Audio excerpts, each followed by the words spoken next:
Well, good evening to you, YouTube, and welcome to another episode of the Albino Rhino Beer Review. Today we have the Rhino and we're going to drink a beer. Today's beer was brought to me by the one and only Gregory, so thank you very much, Gregory. This beer is right here. It's from the Halo Brewery in Toronto, Ontario, Canada, on Wallace Avenue. This is the Radio Silence IPA, and it was bottled August 5th. Now today is October 30th. So this is almost 90 days old, so we're going to get into it. It's 6.5% alcohol by volume. It's the regular Halo Brewery labels. Yeah. Halo is what Halo is. It's, basically it's not something that was sent to me late. What happens with Greg is he traverses these breweries anyway, and he picks things up for me, and he holds them until he gets here. And then I pay him back for whatever I owe him. And he did go to this brewery early, I think late August, early September, and I knew I probably wasn't going to see him until the end of October. We already had established that that's when his visit would be, but at the time I was very low on beers for review. So I told him to pick it up anyway. I'm like, you know what? As long as I get the review done before 90 days, we should be okay. Yeah, some of the flavors will fade, but for the most part it should still be good.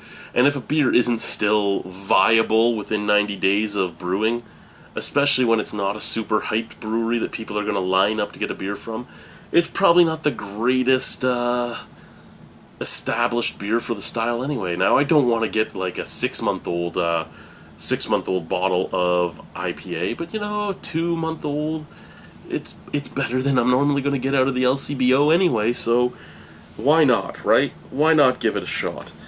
So, again, Radio Silence IPA.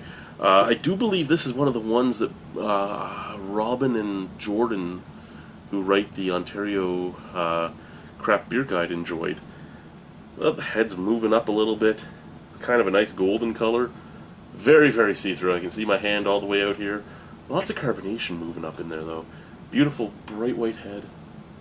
A little bit of a snap, crackle, pop to that. All in all, a good-looking beer. All in all, a good-looking beer. I guess we have to give this beer a sniff test, don't we? I don't think I'm going to be able to sniff anything through the head that this thing has created. I don't even think I'm going to be able to drink this beer, to be honest, with the head that this beer has created. Is this head still rising? Yep, it's still rising. The bubble is almost past my finger. Oh, that bubble is now past my finger. But the beer itself is rising too, so yeah, let's try through the beer. Yeah, nothing. Actually, almost like a little bit of melon, like honeydew, through all that head. Let's give the beer a sniff out of the bottle. Ready?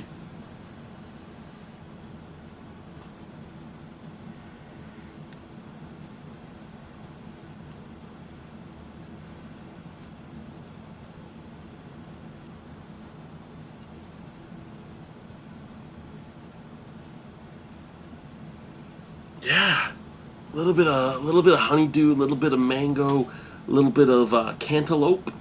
Nice smells there. Nice fruity notes. Nice fruity notes is what I'm picking up. I'm not really getting any malts. I'm not really getting any bitterness. I'm just getting some nice fruity notes, and I'm really excited about that, to be honest with you. I really like the color of that.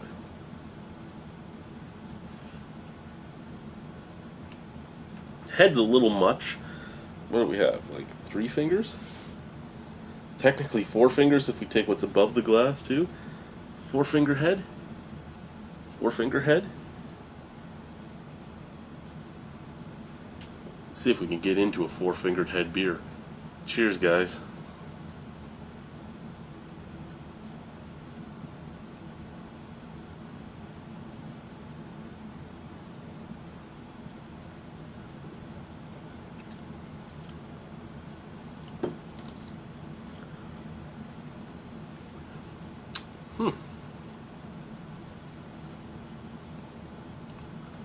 That is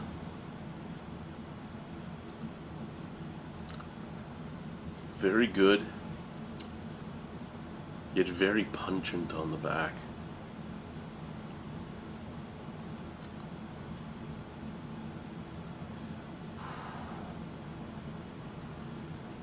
Yeah.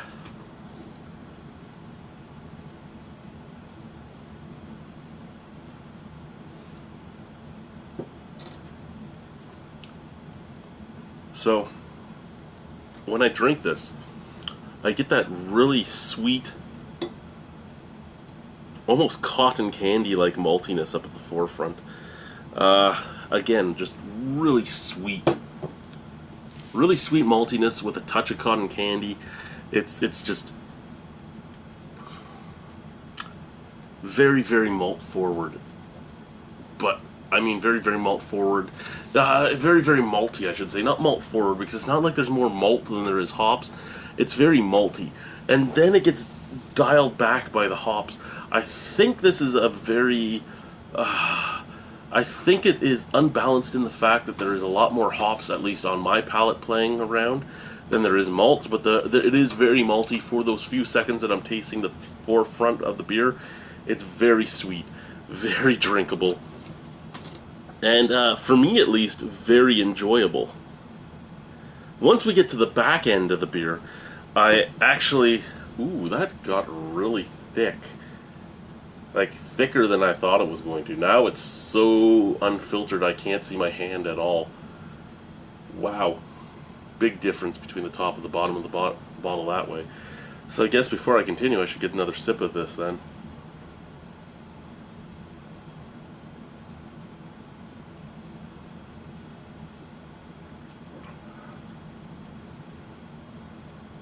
Okay. Doesn't really change. Good with that. So,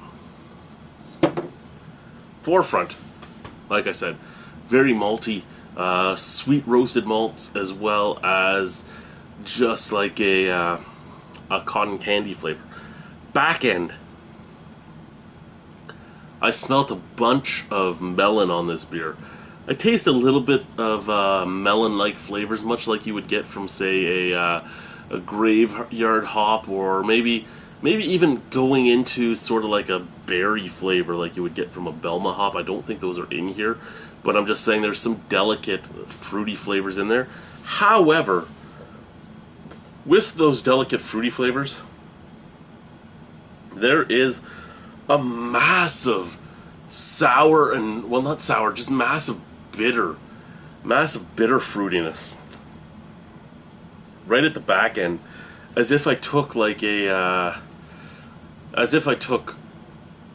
grapefruit and bit right into it, or took an orange, like a big old blood orange, and bit right into just the peel.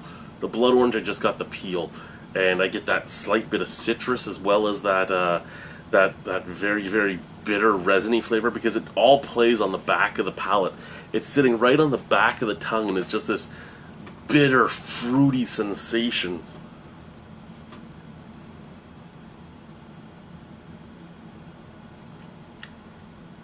Yeah, I can see this cause radio silence, because it's not a palate wrecker, but it's a palate wrecker.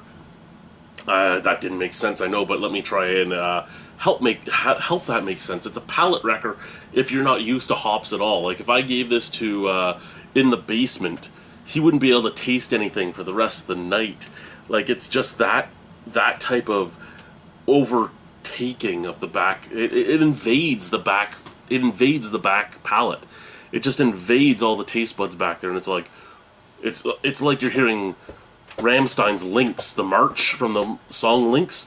They're just the taste buds are being marched upon by the hops. The hops are taking over. They're liberating the taste buds from the taste buds, just taking them over, leaving nothing but hops. And I mean, it is much more hop forward than it is malt forward. It almost comes off balanced until the very finish, where it's just that bitter, fruity sensation, that resiny, oily fruit taste Do I dislike the beer, though? Because I am making a big spiel about this back-of-the-mouth flavor. But do I dislike the beer? No, I actually like it. And that's the thing I find the most amusing and amazing about the beer, is it's a flavor profile that I'm not a huge fan of, yet it works. Because, yeah, it's overpowering, but it's not overpowering. It's overpowering in the fact that it's still there now. I haven't taken a sip in a while, and the taste is still there. But it doesn't build, it doesn't get worse, it's just there. And then I'll take another sip. And it clears for a second. And then it comes back. But it's at the exact same power it was at before. And it tastes good for those few moments before the hey, you just bit into a grapefruit like an apple flavor gets there. Until that hits, it tastes good. It tastes very good. So I actually kind of like this beer. Is it my favorite beer from Halo? No, it's not my favorite beer from Halo. Halo seems to make a lot of IPAs.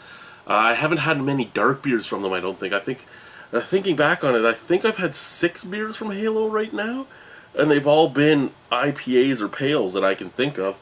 And looking at the floor over there, he basically brought all IPAs and pales. So I don't know if Halo actually even does many things other than IPAs and pales. Is that a problem? No, it's just kind of hurtful when you're a big stout and porter and Scotch ale and all that type of fan. Wheat beer even. I'm a big wheat beer fan as well.